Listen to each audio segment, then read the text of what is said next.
Never really felt free till I came here. I thought I was free, but when I came here, I was like, oh, this is free. I thought it would be easier. When I first opened the shop, I had 3 chairs here. I thought I would get me a Japanese barber eventually, but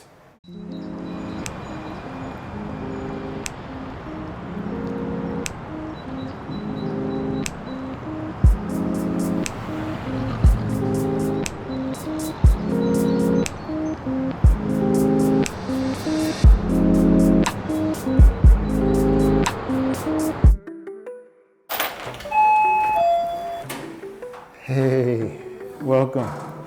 Welcome to Shop Brooklyn. Come on in.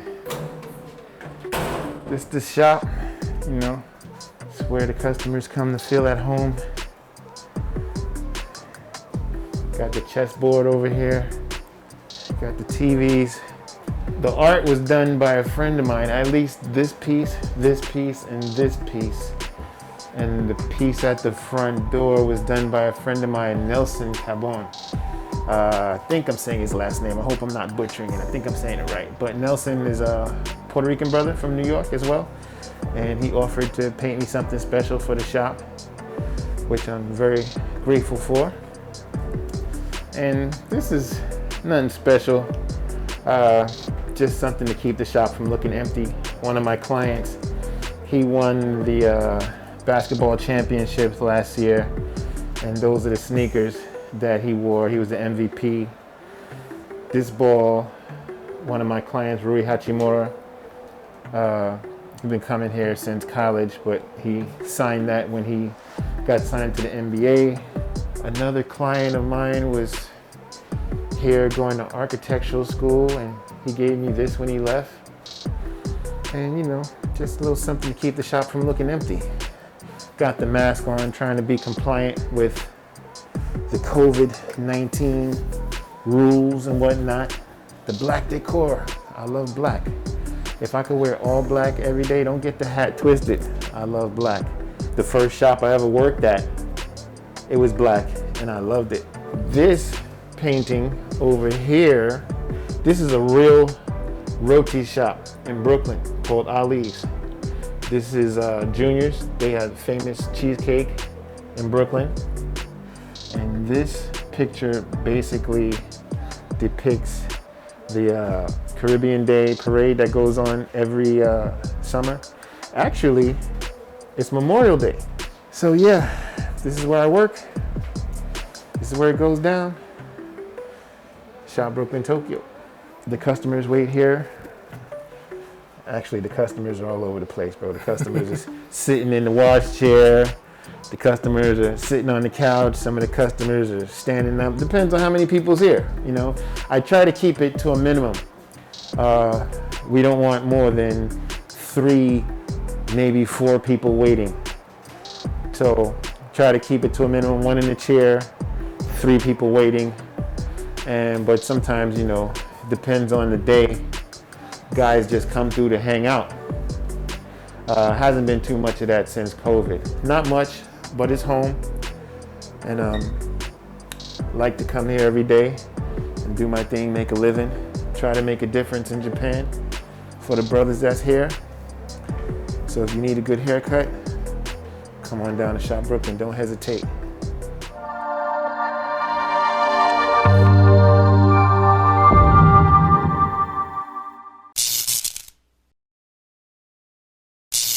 Welcome to another episode of the Melanated Files. My name is Ranzo, and today we're joined by Tamru. We are at Shop Brooklyn, Tokyo in Shibuya, right? Very, very popular spot, right? Been around for a while, right? So Tamru? Yeah, I'm Tamru from Brooklyn, New York. Actually raised all over New York, but born in Brooklyn. Learned how to cut hair in Brooklyn. Tell them why Japan. Right? Oh man, Japan.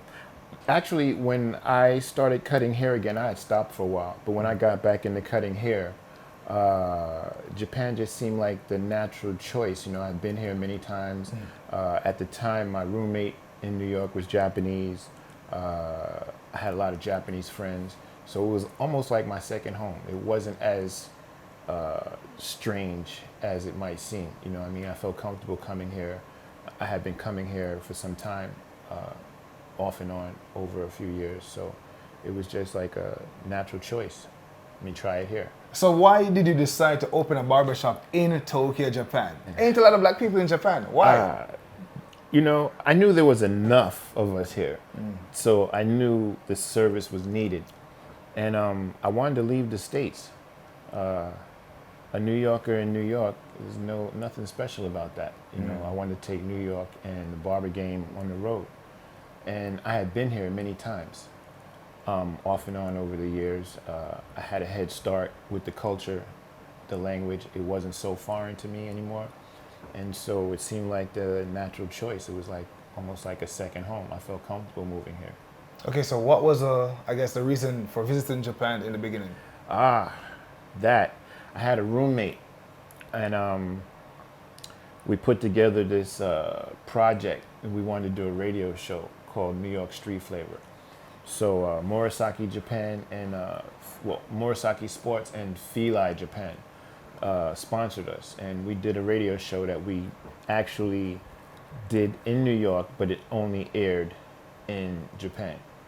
And then they wanted us to do a concert, so we brought Busta Rhymes to Japan, and we did a concert. We did our live broadcast on the radio for like a week, and that was my first taste of Japan, 1995. And you got hooked. Why? Like, what did you like about Japan at the time?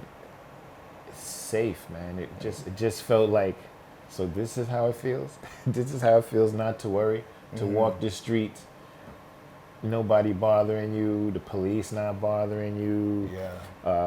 You know, you walk into a store, you can walk into the Tokyo equivalent of Park Avenue and ask to see anything you want at any price range, and they'll put it out on the counter and walk away. Walk away and come back later, you know? So it just felt free. Never really felt free till I came here. I thought I was free, but when I came here, I was like, oh, this is free. This is what free is. I can catch a taxi. I'm from New York. A lot of times you can't catch a taxi in New York. Wintertime, raining, snow, whatever. You catch a taxi when you're not even trying to catch a taxi here. So, you know, it wasn't so hard of a choice to make, you know. That kind of hooked me. So with the barbershop, did you intend to open a shop when you were moving to Japan, or you're like, okay, you know what? I'm going to do this. No. When I left the States, I was like, I want to open up a barbershop in Tokyo. Okay. That was my goal. I'm going to go. And believe me, the barbershop that I was working at the time was in Jersey City. And customers as well as fellow staff, like, you're going to Tokyo, you're going to open up a barbershop. Ha ha ha. You know, that type of thing. But that was the plan. You know, I'm going to Japan, I'm going to open up my barbershop. Here I am. Okay. So this was about what? How many years ago was this? I decided to move here in 2007, the end of 2007. I actually moved here October 2009. Okay. And I was here for a year, and then they told me that I had to go because I was here too long. And I had been going in and out, you know, the 90-day visa thing. And so I went home. I spent all my money up that first year. So I went home for 10 months, and that's when they had the big earthquake here. Okay. And that March, I went home October. The earthquake was March, but I came back in June, and everybody was like, "Oh, you're gonna go back over there? What about the radiation?" And da da da da da. And I was like, "That's not gonna stop me." Yeah. So I came back June 2011, and I stayed here 8 years straight before I even went back home. Okay. Straight. But I've been home twice since then. So what was it like when you landed in Japan, right? So you came here with the plans with plans of starting a barbershop. Like, tell me about it. What was the process like? You know, I like the decor. Right? The black on black is really, really good. Thank you. Right? Thank the you, Brooklyn thank you. vibe. The first shop I worked at was black, and it was called Knapp's. and it was downtown Brooklyn. Actually, they had 3 locations, and so I always said when I open up my own shop, I'm gonna paint it black. I like that vibe. How did you come about like finding the shop and all that good stuff, right? Well, first of all, man, when And I the landed, name Shop Brooklyn Tokyo, all that. when I landed here, Narita Airport, my heart was beating crazy, and as I'm on my way to Tokyo, passing rice paddies, I was like, what did I do? what did I do? And like, hey, I'm in it now. And so prior to coming here, I reached out to a couple of African brothers. There are a few dudes who have shops here. And African brother gave me a job when I first came here. I had reached out to him prior to coming. So I actually had a place to work. And there was a club right downstairs from the barbershop in Roppongi. And so I got a job doing security at the club. So I was pretty set for work. I had a place to live, I had a cell phone, I had my cards I had already made up in New York. And on my cards I had Tam Cuts because I wasn't sure what I was gonna name the shop. But my brother had a shop in Brooklyn some years ago. Actually, when I first came here, my brother had a barbershop called Shop Brooklyn. And so I decided I called him up. I was like, yo, I want to use the Shop Brooklyn name. He's like, go ahead, go for it. And so Shop Brooklyn Tokyo. So what can people expect when they come into the shop, right? Like, tell them about the experience. It's like a portal to New York, or like what? What can they expect? I mean, you've been here. I think it is, a lot of people who come here for the first time are like, I didn't expect this because, I'm actually inside a building. It's not like a storefront. So out in the hallway, they just see a red door and a little sign that says Shop Brooklyn Tokyo. And then when they come in, it's like vibes, like, wow. Other black people sitting around, music playing, conversation, just like home. Yeah. So that's what you're going to get. I'm not always on time. I'm not always on time, but it's a straight New York style barbershop. This is the way it was back home. This is the way it would be back home if we were in New York, or even I guess in Jamaica or any place, you know what I'm saying? So what did you have in mind? Like, was that the vibe you were going for when you were like creating the shop? Or you just wanted a space to cut hair, that was it? I had hopes. I had hopes. I didn't know, I could only put my little bit of taste in it, but I didn't know how it was going to work out. I just could hope. But I've had the good luck to have worked in some really dope barbershops over the years. And so I just picked up where I left off. And it was really organic. I went out handing people flyers in the street, approaching brothers that I didn't know, one man at a time. And then people told other people, and next thing you know, we got a shop. Yeah, that's how I found out about the shop. I was asking around, like, where can I get a cut, from a black barber? Because I went to a Japanese barbershop. That was the first barbershop I went to in Shinjuku. This old guy kind of like butchered my, my beard and all that. And then since then, from I came, this was the shop I was coming to like all that time, right? You've been coming for a while too. Yeah. Yeah. 2016. And I opened up 2014. Okay. This March will be 8 years open. Wait, this year or next year? This next year, March, coming, will be 8 years. Tell me about your clientele. Black people, white people, some Asian people, all type of people. A lot of teachers, a lot of dudes who work for companies and their companies sent them over. Students, military, professional baseball players, professional basketball players, professional football players, American football. Before the pandemic, I used to get calls from people, I'm going to be in Japan in about a month, from Germany, from Paris, all different type of people, artists. The thing about Japan is everybody here pretty much has a purpose to be here. Like, I don't really get any criminals. No gangbangers, no criminals, none of that. You know what I'm saying? Yeah. Like, it's usually professional people or something like that. You know what I mean? So it's a cool vibe. You know, you learn a lot meeting different type of people.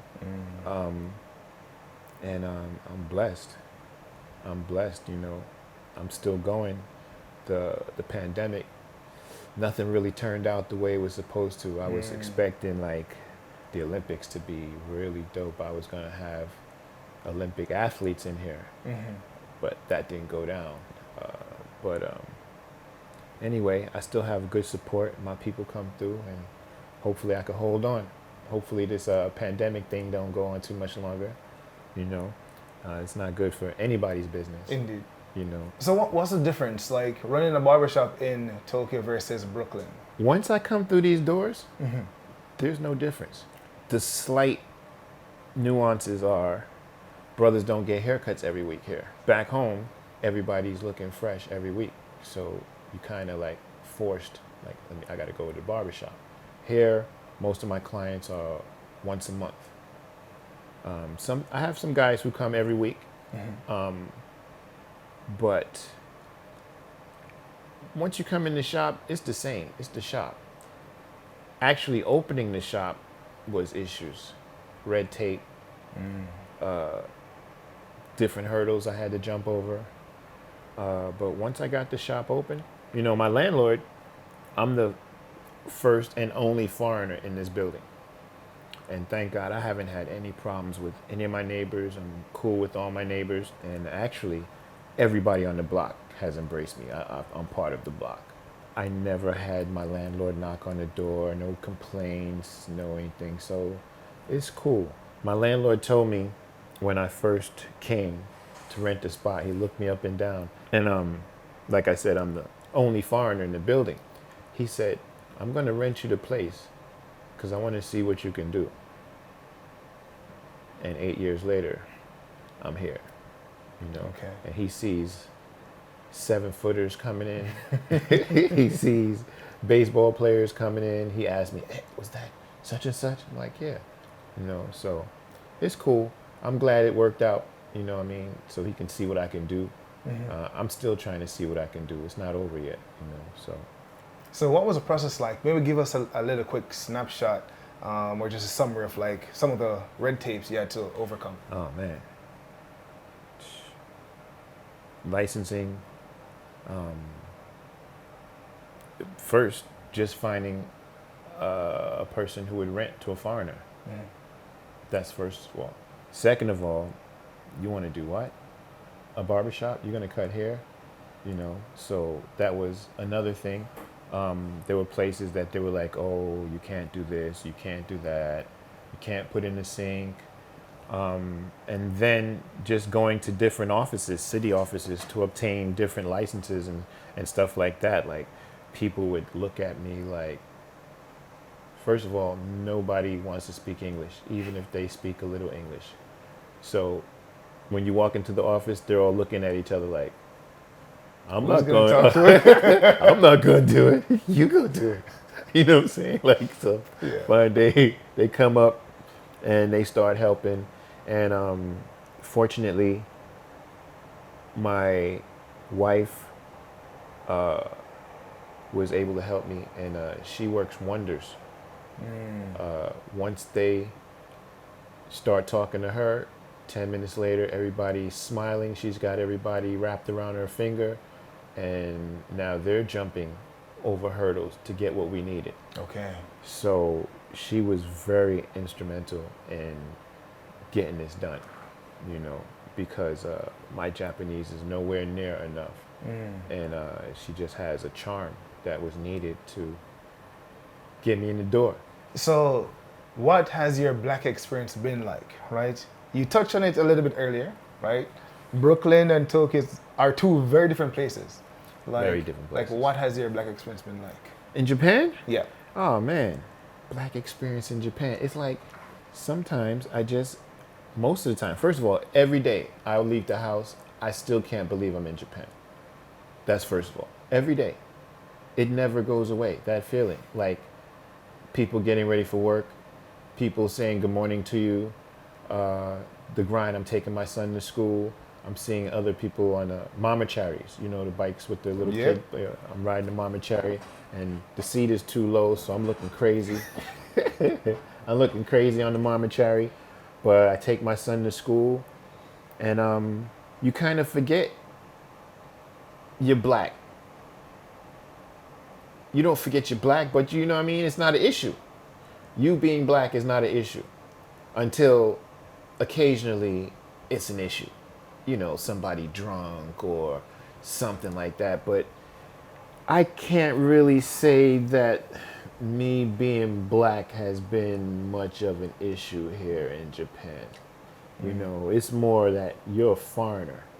They treat the white people the same way. I'm sure they treat Asian foreigners even worse than they treat us. Yeah, you know, my neighborhood, first foreigner in the building, of course. Only black guy in the building, of course. So, you know, the question mark is up at first. Now I'm part of the block. I'm part of the building, you know what I'm saying? I'm a neighbor now. Everybody speaks to me. They speak to my kid. I don't really feel like, I don't feel out of place at all. The people in the store know me. My neighbors know me all throughout the neighborhood, waving to me, good morning, ohayo gozaimasu, and you know how it is. You just fit in. They say the nail that sticks out gets hammered. So you just try to do the Japanese thing. Try not to stick out too much. You know what I'm saying? Is that possible? Yeah, you know As what I a mean? black person? Just try. You know what I mean? Just try not to stick out too much. What would you say is like your best experience in Japan? I guess being black, like I want the worst thing you've experienced that you can call to mind and the best thing. I'm Tamru. It's Tamru in Japan. That's even better than Tamru in New York. The best thing that ever happened to me in Japan is I have a son, my 4-year-old, and he speaks more Japanese than English. That was the best feeling. That was the second best feeling to getting my shop open was having my little boy. I avoided having kids for a long time.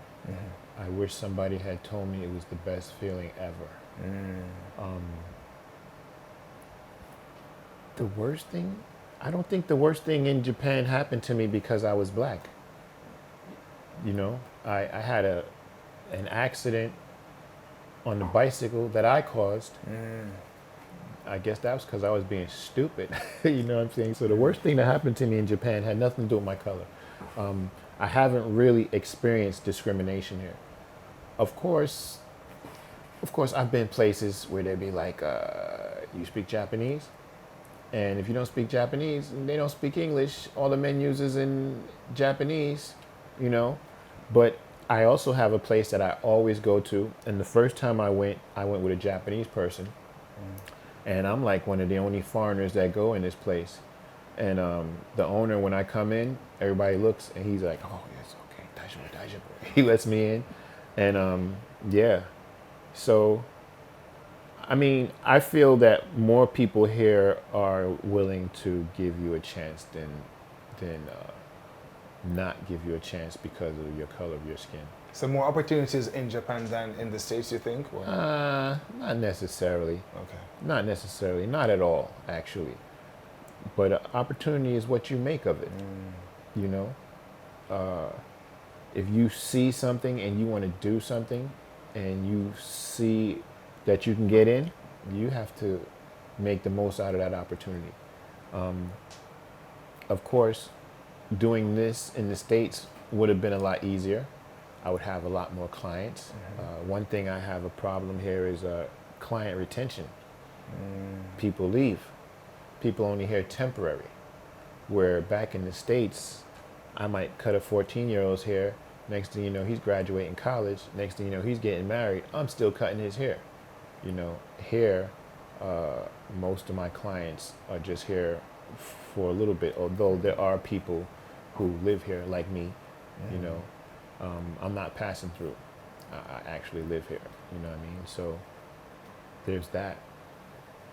But it is what it is. What about maybe an insight into being a barber. Man. What's like an upside and a downside? To being a barber?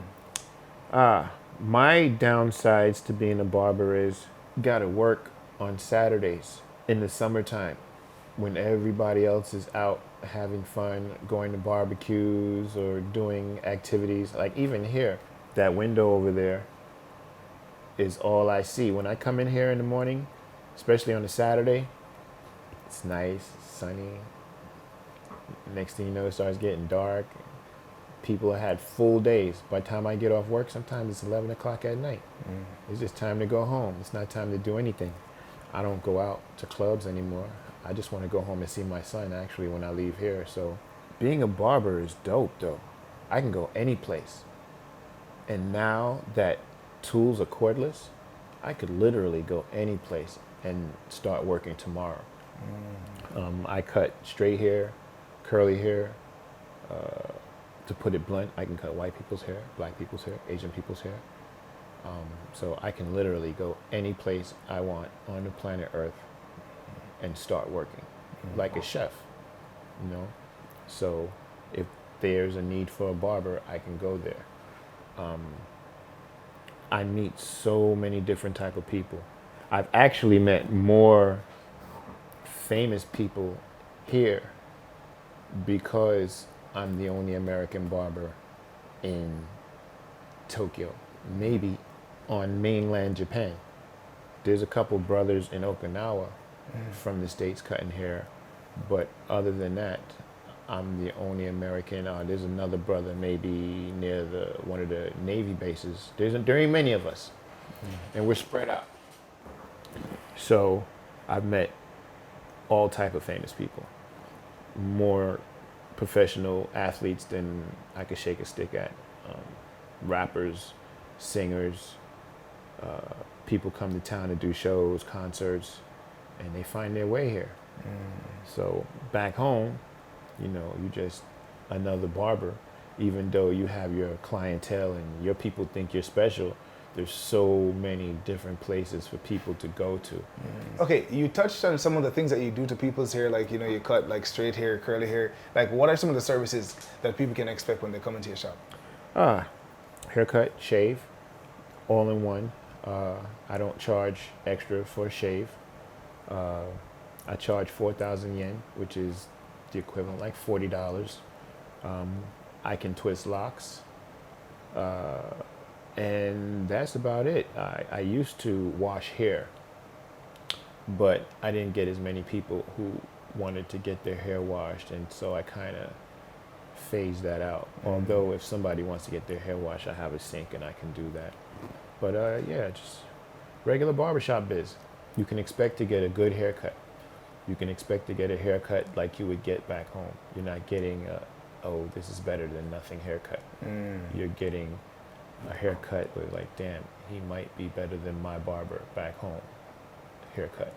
So I've been doing this a long time, Ranzo. It's 1988. Oh, wow. That's what, Since 33, 34 years? You know, so, and the people I learned under were the best. And I've had the opportunity to work with the best, and I've worked in unisex salons. I've worked with, in all barbershops. So I have the training, I have the know-how, and so you're not getting second rate here. Whereas if you go to a Japanese barber, not to shit on them, but they might not know how to cut our hair. They might think they know, and a lot of times it's better than nothing, you know, but who wants better than nothing, especially if you live here 3, 4 years, 5 years, you've been here for a while, you know? So I'm just glad that a piece of the puzzle is here. You know what I'm saying? Like, people move here. A lot of my customers were like, man, I didn't know what I was going to do. And, you know, for black people, barber, that's a big piece of the puzzle. So, you know, as black people, finding a barber is a huge piece of the puzzle. Like, my hair grows, but I can't cut my own hair. I don't have a barber, so I cut my hair off all the time. I wish I had somebody who could finesse my hair and give me that cut so I'm looking like, ooh, you know, but I don't. But I've been wearing a bald head since the 90s, so I'm cool with it. You know, you want to switch up sometimes, but it is what it is. But I can give my other clients that piece of home, that little piece of the puzzle. That's one piece. You got to find other pieces out there, things you might need, whether it be clothes, shoe size, food. But I got the one piece. Okay. Like what are some of the, I guess, some common hair struggles you've heard about? Like when people come finally, they're like, man, I used to do this, I used to do that. Like, what have you heard? Hair struggles, hairlines pushed back. That's mostly. Fade, terrible fades, but that's a bad fade. You could live with that, but your hairline pushed back, that's about it, you know. Most of my clients have been coming here. I get a few new clients, but it's like word of mouth. Like, oh, my man told me about you, or I typed in black barber and I found you in Google. I haven't really heard too many horror stories. You know, they usually, after one haircut, they on the search. After one haircut, one bad haircut, they're on the search. The most I've heard is hairlines pushed back. No cutting of the skin, nothing like that. You know, I mean, Japanese barbers, they're gonna massage you, rub your head, rub your shoulders, all of that. You know, they make up for the shortcoming that, you know, you might receive in the whole haircut. But, you know, it's an experience. I'm not doing that. I'm not, no massaging, none of that, you know. But it's like home. I tell everybody, when you come through this door, you're in Brooklyn. This is a portal. This is the only place in Tokyo where you can come and we talk about everything. And some guys just come just to chill. Oh, damn, can I come to the shop and just, come on in. You know, especially if I'm not packed, there's plenty of space. Come sit down and just talk. Guys will come in, bring beers, and just chop it up. You know. What's something that you never, that you weren't expecting that you experienced in Japan? Maybe something you learned. I thought it would be easier. When I first opened the shop, I had 3 chairs here. I thought I would get me a Japanese barber eventually, but they stick to their own. They stick to their own, you know. So I didn't know I was going to be cutting hair by myself for 8 years. That was not anticipated. I just knew. And then I had a dude from Texas, Mexican dude, but he was bringing the hood, like he was super ghetto. I couldn't deal with it. So I told him he couldn't work here. Then I had another dude, and he had his own shop in Aomori, or up that way. And he did something crazy up there and had to run down here from the police. And it's a good thing I told him I couldn't work with him. So he ended up working in Roppongi, and I heard immigration ended up going there to pick him up. So thank God he wasn't here. Now, some people say, why don't you try to find another barber? Where are you going to find a barber? Like, somebody who comes to Japan as a barber, that would be great. But it's not too many of those.